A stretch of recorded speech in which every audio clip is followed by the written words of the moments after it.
I brought with me a book of letters, which is between MeherBabaLibrary and the Luck family. These letters really were from the years of 1960 when I first came to see Baba, first started correspondence with Baba, right on through to 1969, until the time that Baba dropped his body. Before I read some of these, but I want to put it in the proper context so that you know what happened. Actually I have 4 books, but this one contains the ones that Baba sent to us, and the others contain the letters that we had sent to Baba, as well as the ones that he returned and answered. But those were, each book is about that thick, so it was just too heavy to take to India and bring to here, so I just took this one along. Now, yesterday I was talking about my first trip to see Baba, and one of the things that many people had stopped to ask me about after the talk was, how did the police get involved? Well, my father was not one that was at all understanding what it was that his son, me and my brother Edward, his sons, were so much interested to go all the way to India and this and that and the other, to see a master who he had no understanding about at all. And as a matter of fact, as much as I would try to explain it to him, it didn't make much sense to him. So as a result, when the time came that I wanted to actually leave, and I think I mentioned yesterday, I had a lot of problem trying to raise the money to do it. It took about 6 months before I wrote to Baba, and in the course of writing to Baba, he replied to me and said, "Don't worry, the circumstances will adjust themselves," since nothing was happening. Well, what happened was that my dad is in the real estate business, and he all of a sudden decided one day, I don't know what made him decide this, but he said that, "I'm going to make you president of one of the companies." And I'm not at all interested in real estate, so I'm doing it mainly just to be a help to him. So he was trying to encourage me, to inspire me that way. And I said, "Well, all right, whatever you want to do." And in the meantime, my mind was focused entirely as to how am I going to get to see the Avatar. Well, when Baba sent that message, "Don't worry, circumstances will adjust themselves," I really felt good. I said, "This is great. I just wonder what's going to happen, and can't wait to see this." And then all of a sudden, this idea pops into my mind. Well, my dad says he's going on a vacation, and he put me in charge to do whatever advertising in a small scale that he would do to sell this property that he had. And I suddenly got an idea, if I'm ever going to get to India, I'm going to have to put a full-page ad in the Miami Herald advertising this property that he has. And just to boot, it would go in on a Saturday, because in this business, if you don't sell what you have on the weekend, Monday is forgotten. It never happens. So you either sell it when the ad goes in, or it's finished. It doesn't happen. So I thought, well, just to boot, I'm going to put another ad in, which would be like 3/4 of a page, same newspaper, Miami Herald, in which the rates are double. You pay double rates for Sunday. And I thought, this will either be make or break. He'll either never want to see my face again in that office, or else it's going to be a good sale. And I'll be able to get the money together go and see Mayor Baba. So I'm thinking to do this here, and I start the layouts and bring in the newspaper people, and we're doing the layouts and all of that. And I had a pretty good idea, the kind of ads that my dad liked, and I was thinking more along those lines. So anyhow, these ads are put together, and now we're getting ready to put it in the newspaper. They send me some proofs, and what happens? My father comes back early. And the weekend that this was to go in, it was already Thursday now, and it goes in on Saturday. So he comes in and he says, "Well, son, how you doing?" I said, "Well, I think we're going to have a nice weekend this weekend."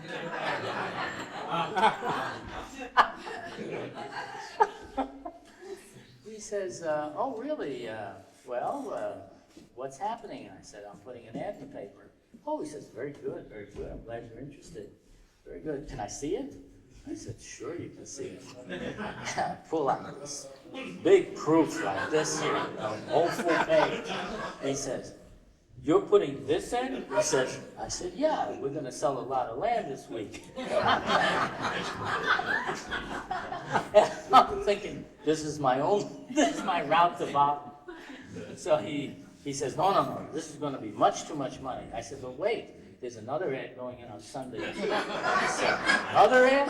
Full page?" I said, no, not full page. But it was 3/4 page. He says, "The rates are double. This is thousands of dollars. If this doesn't work, you're really out." So he says, "We got to cancel these ads. And I knew that I couldn't do it because it was past the deadline. I said, "All right, cancel the ad." So he told up, "Hey, cancel the ad." "No, can't. It's too late. Can't cancel the ad." So then he didn't get mad or anything, so he took it in stride and says, "Well, okay, we're going to prepare everything." And we had films of the property and this and that and the other. And people were going to now come to our office in order to buy this property. So comes Saturday, and I remember that Saturday.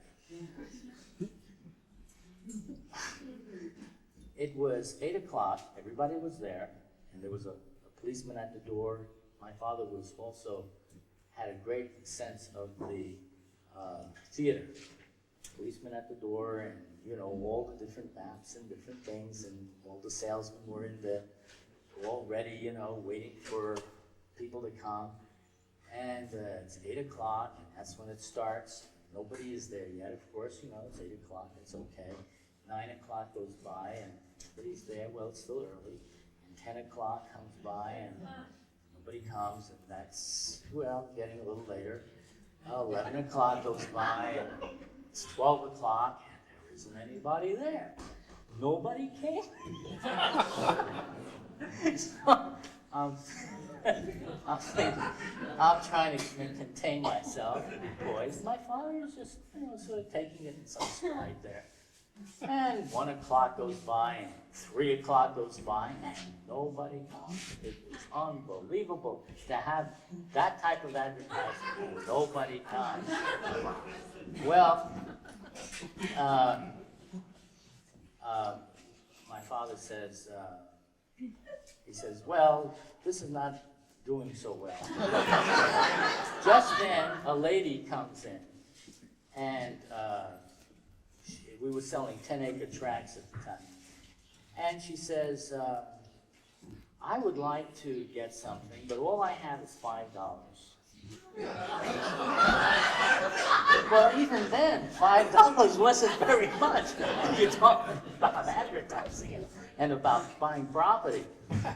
So she says, "It's not enough for a down payment, but I would like to put it down on a down payment." Because that's all I have. So I said, "Whatever you say, we'll do it." So that was the only thing that happened, right through 8 o'clock that night on Saturday. And we go home, and my father is a real sport. I thought he would really blow a stack. He's a real sport, he said. "That's all right, we'll see what happens tomorrow." tomorrow. Well, tomorrow comes. Now it's Sunday. This is it. This is the last day. If they don't show up on Sunday, then it's going to be over on Monday. They'll give you nothing. Well, Sunday, yes. 8 o'clock, 9 o'clock, 10 o'clock. Nobody is there. He said, this is impossible. I can't believe that nobody did come. And now I'm thinking, what's to be done? It's 11 o'clock now. It's almost 12 o'clock. I'm looking at the hands of the clock. And all these salesmen are there.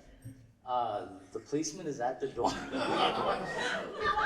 I'm sitting back, and I look at the clock, and it's just about 12 o'clock. I said, in my mind, I directed my thoughts straight to Bob. And I said, Bob, if you want me to get to see you, you're going to have to perform a miracle right now. And I know you don't like to perform miracles. If you want me to get there, you're going to have to do something. And you're going to have to do it fast because time's running out. Well, just then it hits 12 o'clock, and all of a sudden, I begin to hear this noise. Everybody starts to hear this sound. It's sort of like a rumbling sound. It's getting louder. The sound is getting louder. This rumbling sound is getting louder. What is going on? We're on the 18th floor of this building called the Congress Building in Miami. And the sound keeps getting louder and louder, and it's getting closer and closer, and everybody is listening, you know, and the cop is standing there, you know, so he reaches for his gun. This sound really gets loud. All of a sudden, you see this, it was like 2 doors to the office. This was it was a fairly large office.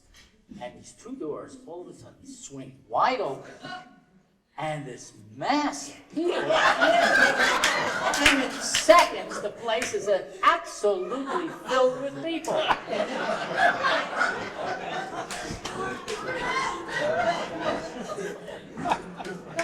And everybody wants to buy anything and everything that there is. They say, what do you have? We'll buy it. And the phones started to ring. They were ringing off the hook. The phones ring. You couldn't, it was hard to answer all the phones. And they were, we can't come, we want you to come here, we want to buy 20 acres, we want to buy 30 acres. Can somebody come and get a deposit? Or whatever it was. But this went on non-stop till 6 o'clock at night. From 12 in the afternoon till 6 o'clock at night. Oh, brother. We sold out practically the whole thing. And at the end of the day,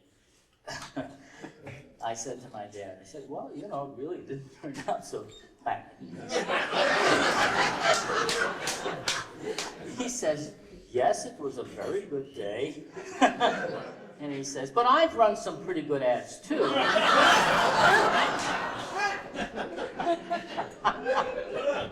And I have only one thing in mind.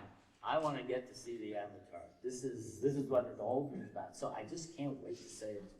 I said, well, Dad, you know, I want to make a trip to see Baba. And I wanted to feel that I had earned my own way in this. And so that's one of the reasons why I did this. You know, the main reason was that I wanted to get to Baba. And now I'd like to, get your consent, permission to be able to go. So he says, oh, well, money was never the object. I said, it wasn't? He says, no, it's the principle of the thing. So I said, well, you mean that even though I earned this and, did this, that you would still object? He said, well, of course, absolutely. It's the principle of the thing. I said, it would be a great waste of money to go anywhere like that, a man says he's God and you're going to go and just like that. A lot of people say things. So I said, well, in this case, this is something that is special to me, and I believe it, so I have to go there and I have to see for myself. So he was flat out refusing, just flat out refusing, and I thought, oh my goodness, I did this whole thing. And it didn't amount to anything as far as he was concerned. So I said, well, anyhow, I feel okay to myself. So the next day, I spoke to my brother Edwin. I said, Ed, we're going to go, but we're not going to tell anybody, and we're not going to tell Dad, and we're just going to go. So he says, fine, ready to go. So, I said, what I'm going to have to do, I'm just going to have to do everything on the quiet. I'm just going to go to the bank, take out what I need for my tickets. We'll take out what we need for the expenses, and we'll just disappear. So that was our plan. And within a few days, we were off. Well, we had to first send a telegram to Baba saying we were coming. You see, all this, of course, Baba had said, don't worry, circumstances will adjust. Well, they were adjusting all right, but not like, oh, everything is just cozy here, it all came about. Well, it came about, but you really had to do something too. But Baba did, I felt Baba was performing the miracle. He was really behind it. Anyhow, so we left. And we left to New York, and Fred and Ella Winnefeld, we contacted them, and they met us at the airport, and there was like an 8-hour layover between going from the States to India. And when we got to the, and so when they took us back, we spent the 8 hours with them, and then we went to the airport. Well, my father is no dummy, and he began to put certain things together, and he must have realized somehow we probably didn't cover our tracks well enough. He realized something was amiss, and he must have figured out something because he calls the police. That's when it was, that's when it started. So we get to the airport, and what happens? These two policemen come up to us immediately, and they said, you Irwin Luck? You Edwin Luck? Yes. Would you come with us? I said, well, not if we don't have to. So they were nice. They said, yes, you have to. So they took us over to the police station at the airport, and we get into the police station,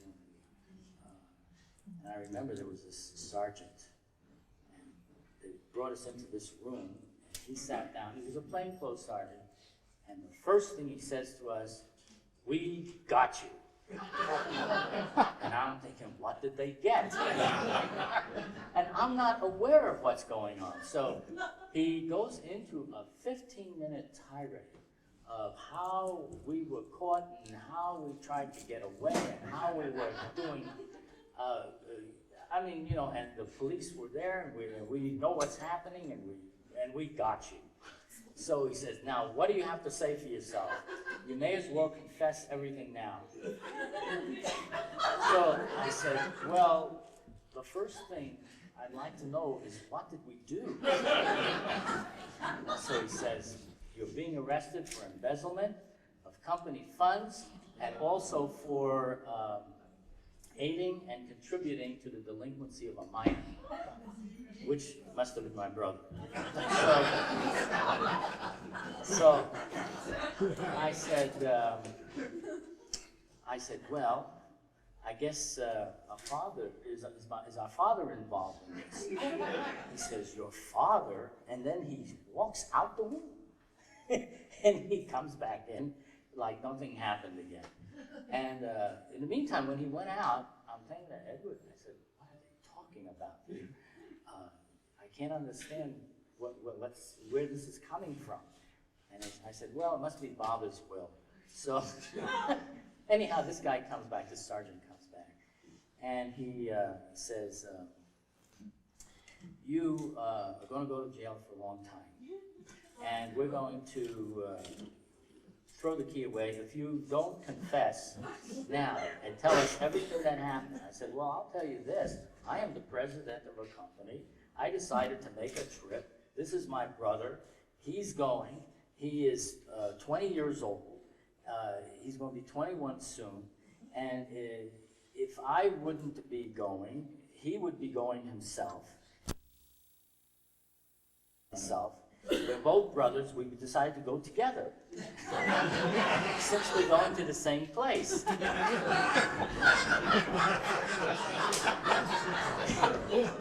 He says, is that right? Are you brothers? And the landlady says, yes, of course we're brothers. And you're both going together? He says, yes. I see, and I said, and this is my company, and I think that once you come before the judge and it becomes clear what's happening, because my father had made me the president, now this is what's happening, and I'm on my way. I have a right to go where I like. So, again, he goes out of the room. And this happened a few times, that he was going in and out of the room. But what we didn't know was that there was a one-way glass there.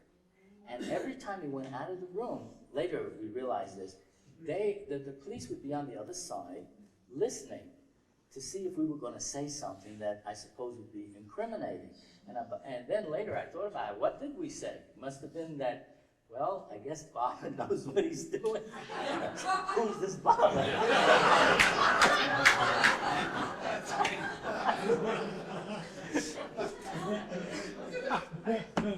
Well, now he comes back into the room again.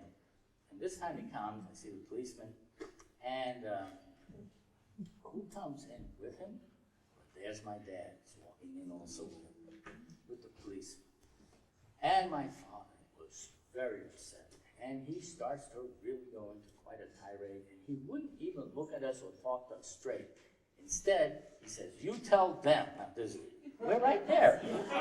He tells to the sergeant, you tell them, after all the years of how I have brought them up, how I taught them to talk, how I taught them to walk, how I taught them everything, and sent them to school, this is how they turn out. So the policeman says, well, what did they do? Anyhow, the long and the short of it was that things began to calm down. And the police were going like this. And there were so many of the police that would keep coming in. It was like 3 and 4 would come in to listen, and then there would be another group that would come. This whole thing, and Baba's name kept coming up all the time because we were going to see Mayor Baba. Finally, the sergeant says, why don't you wait outside? So we go out, and then he comes out, and he says, you know, we're very sorry about this whole thing. He says, you free to go and do whatever you like, but he says, do us one favor. I said, what's that? He says, next time, don't get him so upset. Well, in the meantime, we're still focused. We still want to get to Bob. And it was at that point that my brother, because of my father's feeling of distress, my father said this. He said, look, I'll finance one expedition, that's what he called it, but I'm not going to do 2. And your brother didn't do anything to go, and I'm not going to do it for him. So, but Bob had already said that we should both come together. So I said to Edward, look, there's no way I'm going unless you can go too. And if we have to wait a little longer, so we'll wait a little longer, we'll get it together again somehow, and we'll go. And he says, no, I don't want to do that. I want you to go. And what I'm going to do is go back with him, with Dad, and just calm him down. And you'll just sort of prepare a place for me, and I'll go, but it won't be right now. I said, well, I don't think we should do it like that because Baba said that we should come together. He says, yeah, but he's too upset and everything, and he says, I'm going to go back with him. I said, well, if you really insist on that, then I will go ahead myself, and we'll just work it out for later. But are you sure that's what you want? And he said, yes, that's the way he wanted to do it. So, okay, so that's when I got to see Baba, and that's when Baba asked, where is your brother? He began to get this experience of Baba's presence so intense and so strong that he told me that when he would walk down the street, people would just turn around, you know, as if you might if Baba had walked. You know, when Baba would walk down the street, people oftentimes would turn around like, who is that person? You know, they would feel something. But in this case, Baba's love and the intensity of his atmosphere was so strong that my brother, wherever we would go, in fact, if he went to when he would go to the beach, the children would come up to him. And these were like strange children that we didn't know them, but they would come up and they would embrace him, and they would like to hug him or jump on his back, you know, and he would just let them because he knew that something was happening to him.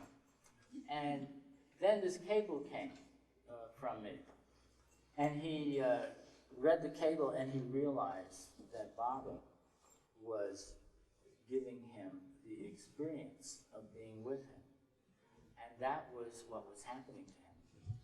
So that lasted up till the time that I came back, and then that experience began to fade away. That's what he told me. So this was all part of that incident that occurred. Now, when I got back from this trip, well, actually, I should tell you more about what happened during the trip. Being with Baba was a confirmation to me that he was the avatar. I had gone there for two reasons. First of all, I felt from everything that I had read that if anyone could be the avatar, it sounded like he was, because I never read anything that was so answered so many of my questions, and at the same time felt right and had so much love as Baba did. But he really did, in seeing Baba, it didn't take me long to feel that he was everything he said, and maybe much more. My mother, who's a very sweet lady, very, very sweet lady, and quite the opposite of my dad,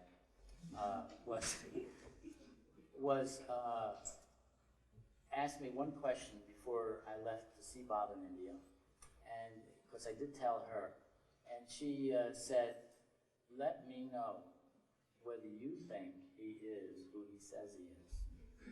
And I sent her a telegram from India when I was with Baba then, saying that to answer your question of whether Baba is, he is much more. And that was my reply at that time too. So my mom and my mother, you see, she also became a Baba lover. But she couldn't say anything to my father because of how he felt. But she would always keep a little picture of Baba in her purse, and she would open it up and say, "See that? There's MeherBaba." She would click.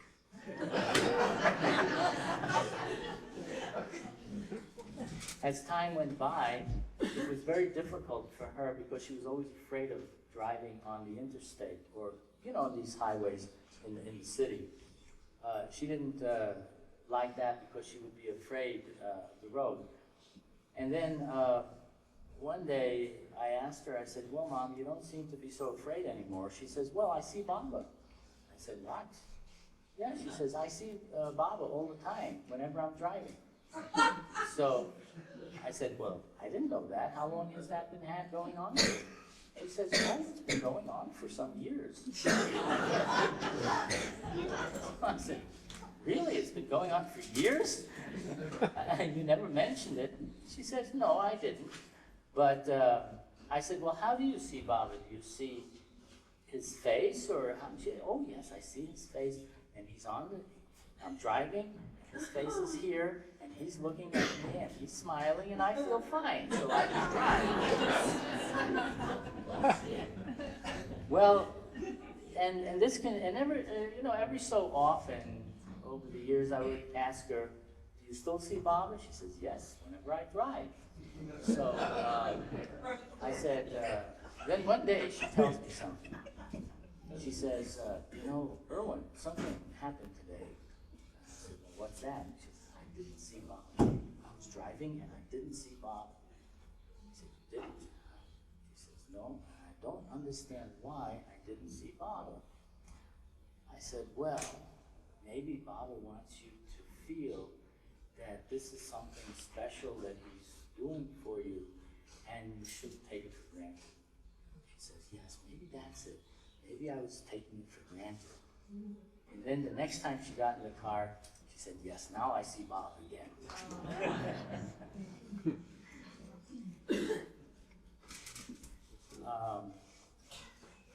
Just see. I want to read a letter that Baba had sent to me. And the question of how to love him comes up quite often. Many lovers, old lovers, new lovers, never sure if they love Baba. And I had also written to Baba about that, as to whether, to love him more, and how to do this. And this is one letter that came back, and this was September 30th, 1961. I had known Baba for about a year and a half. And Baba says in here, Erich is actually writing the letter, and Baba's dictating a lot of it. And it starts off, it says, I have received your 2 long letters. The first one was on your dilemma of how to love Baba more and more when you do not know whether you love him. This gave me a chuckle indeed, for it is a universal problem for all those who love the beloved Master. And I had another big chuckle when our beloved Baba had already replied to your query in his joined cable sent to Terry Lang. The contents of the cable do not apply to you 4 alone, but it is a pointer to all of us for all time, for all who wish to earn his friendship. Because Baba in that cable said that before God realization, one must first earn the friendship of the Master. And of course there were other things said in regards to how to love him there too. It says, for all who wish to earn his friendship, the more we clean our hearts of otherness, the more our love manifests for him. But the lover can never know that he loves. I want you to remember, dear Irwin, one thing that Baba has told us, and that is the subtle difference between love and affection. Love never seeks satisfaction and can never adequately express itself. Therefore, a lover never knows that he loves. No sooner it derives satisfaction from its expression, it is not love, but affection. Love is just a burning, a silent, bright burning that never stops till it has consumed all the otherness of the lover. All the otherness of the lover. What Baba means by the otherness is, of course, our age-old desires that seek satisfaction. Love is the gift of God to man, and cannot be had for the asking. One can only wait for it and not measure the duration of our waiting by our own time. But it rests with man to obey the perfect Master and offer him the gift of one's complete surrender. I want to just stop for a moment because this reminds me of something. We were sitting in front of Baba one day. This was, I think, at the East-West gathering. I'm sort of jumping to another time period here.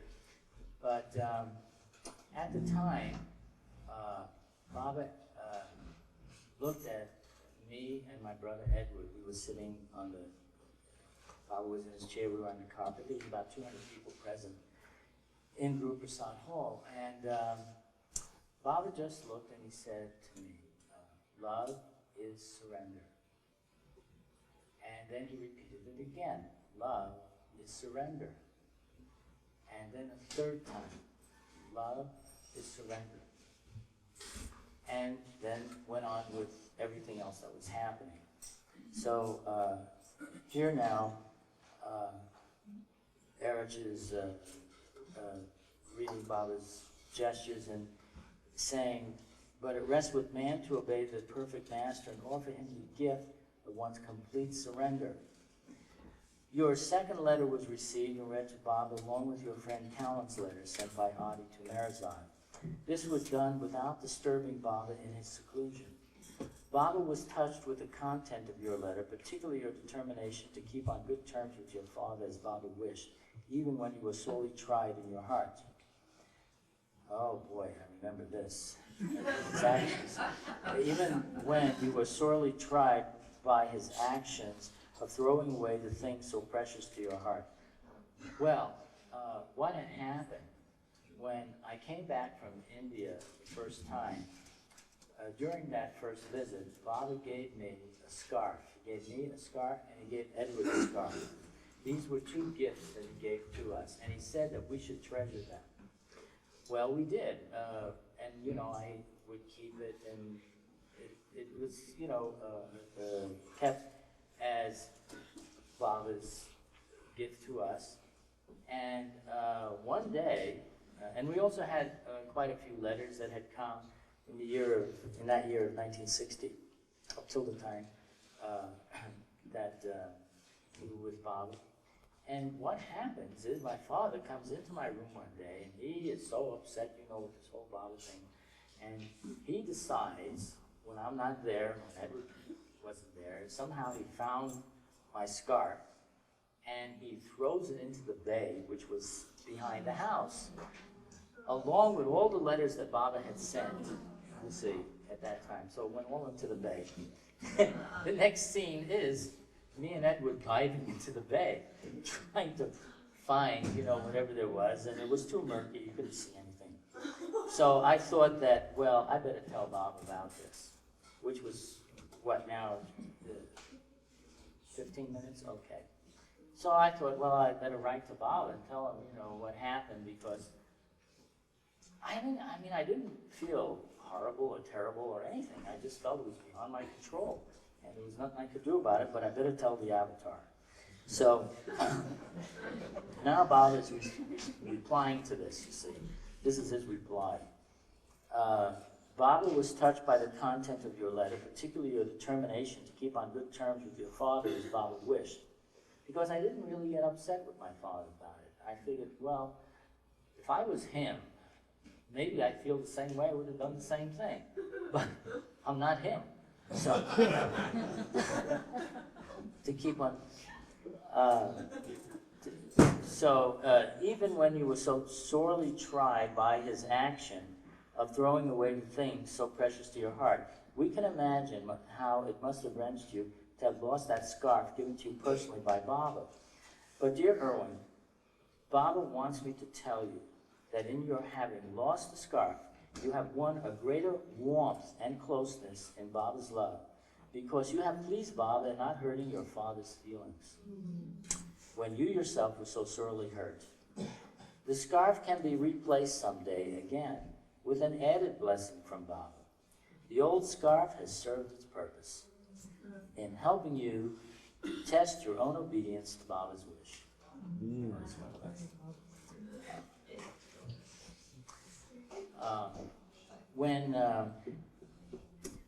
It has a nice ending. After we had gotten, after Baba had dropped his body, and I was touring about, filming so many people's stories about Baba, which is what happened for some years after he left his body. Well, when we came to India, this was 1971. Baba left his body in '69. So I was visiting one of Baba's lovers, and we were preparing to film her and we would hear their stories, you know, recorded on the film. This lady, she says to me, after the filming was over, she says, "I have something special for you, which I want to give you." And I said, "Yes, I'd like to see that." She says, "I have a scarf, which was worn by Baba in a new life, and I want you to have it." So I felt at the time that Baba had, he had done that. And I still have it till this day. It's a beautiful, nice scarf that he wore. Of course, it's a treasure now for us to have that. And it has his love and his touch. So I feel that Baba had done that. He carried out what he had asked, what he had said. I mean, he didn't say here that he was going to do it for sure, but he went ahead and he did it anyhow. Now, it goes on and says here,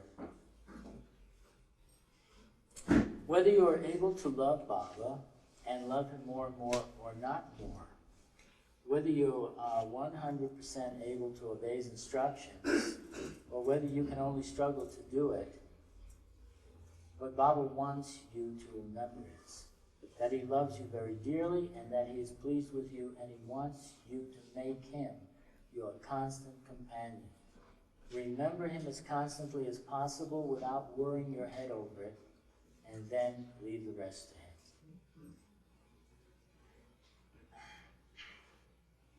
So, this is a letter really which is so universal, and it's really, and in fact, that's what Erich wrote in the beginning, that it's really something for everybody in how to love Baba, how to love him.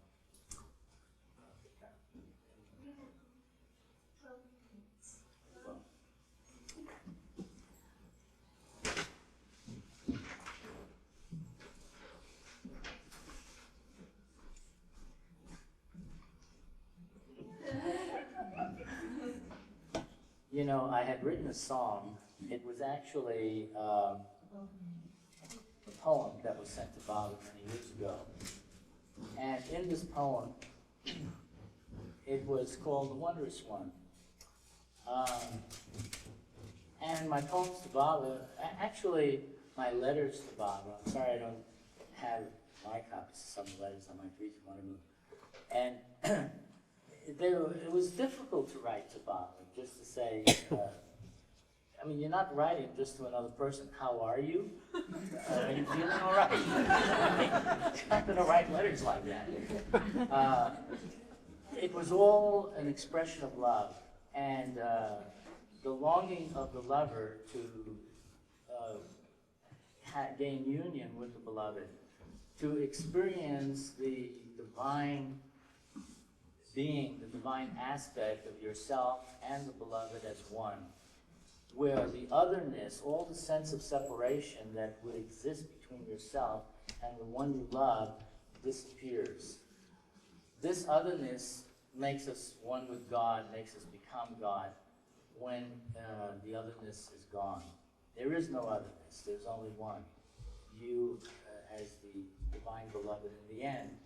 But till then, it's a divine romance in which you seek to win the heart of your beloved, and then the beloved reveals himself in the end, and you get to see that you and the beloved were always one and the same, and that you are everywhere, you are in everything, you're all that you had ever idealized your beloved to be. And to find God,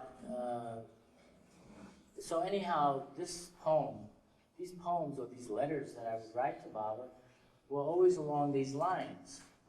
And even though there were times, other things, like if Baba gave certain orders or instructions, well, then we would deal with that in a very meticulous and practical manner, which makes me have to read to you the one line in this letter that I left out. Because it had nothing to do with the rest of everything that was being read on how to love God. But it shows that Baba was very practical too in everything. And one of this line, I'm going to read it to you.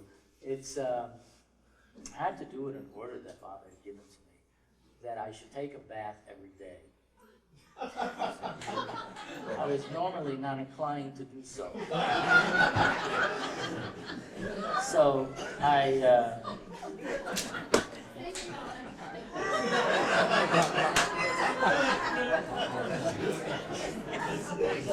Baba.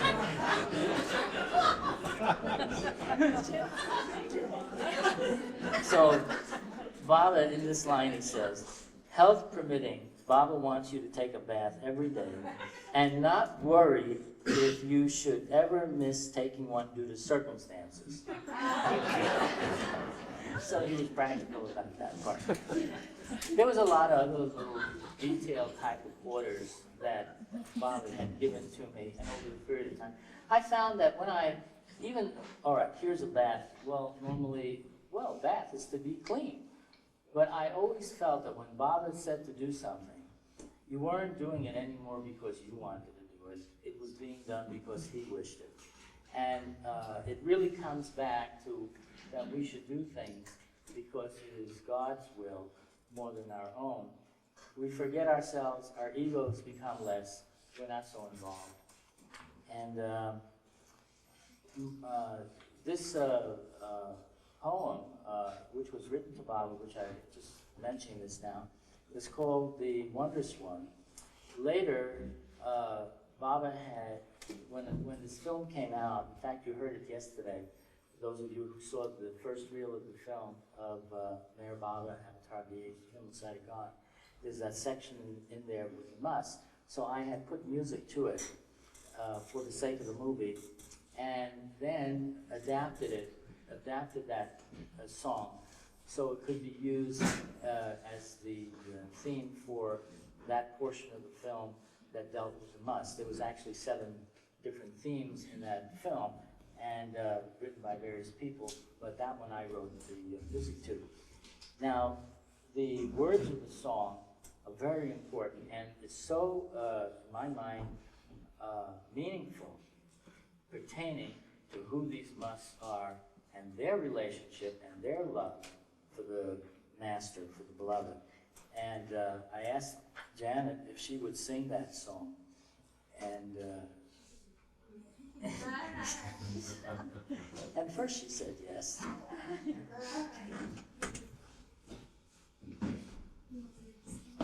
Yeah.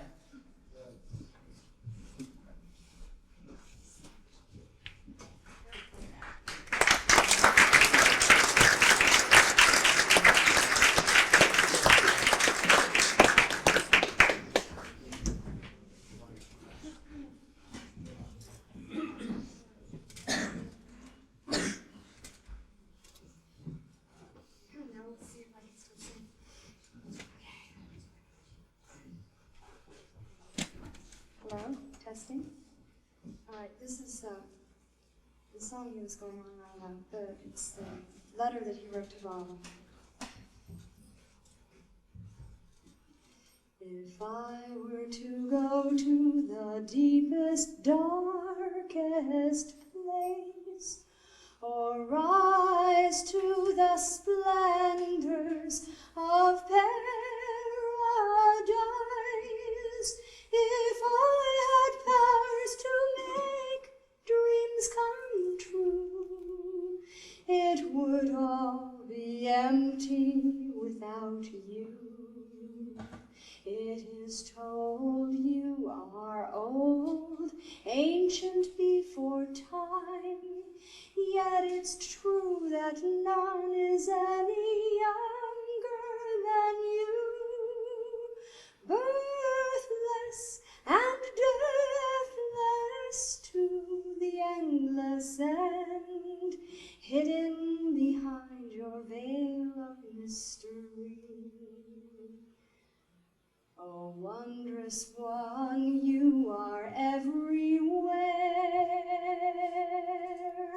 but these eyes cannot see everywhere.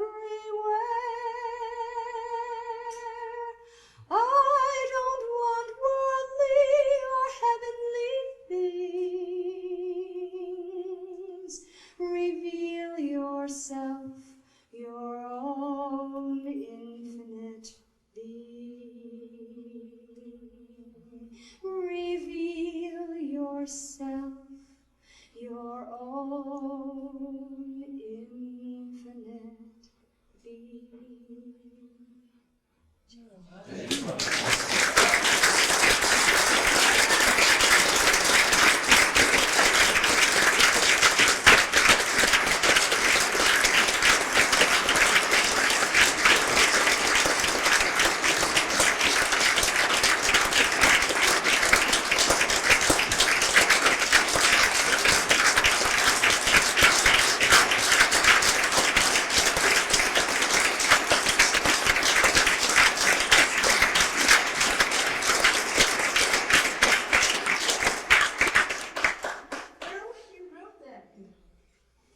Yes, that's the theme.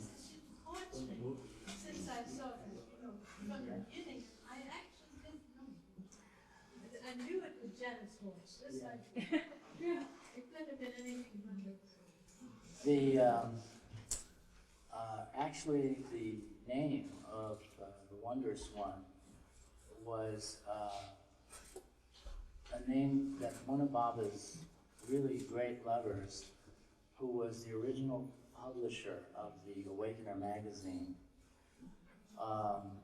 always, when he would write to Baba, he'd call him the Wondrous One. And I remember that, you know, sort of dedication to his love as well. But the muss, this was the muss. They were just totally and absolutely intoxicated in love with the beloved, and they would recognize him when he would come. You know, it was one of Baba's greatest moments when he could be with such lovers as these monks. He would go to any length, any difficulty, any extreme, go anywhere to find them and to to make that contact. And he would give them a great push forward and also use them for his work for humanity. But it was their love for him that was so pure, so complete, so absolute that even the heart of God couldn't resist. If Muhammad won't go to the mountain, then the mountain will come to Muhammad. And that's what happened with the Mas. Just to, is that? Jai Bob. Thank you.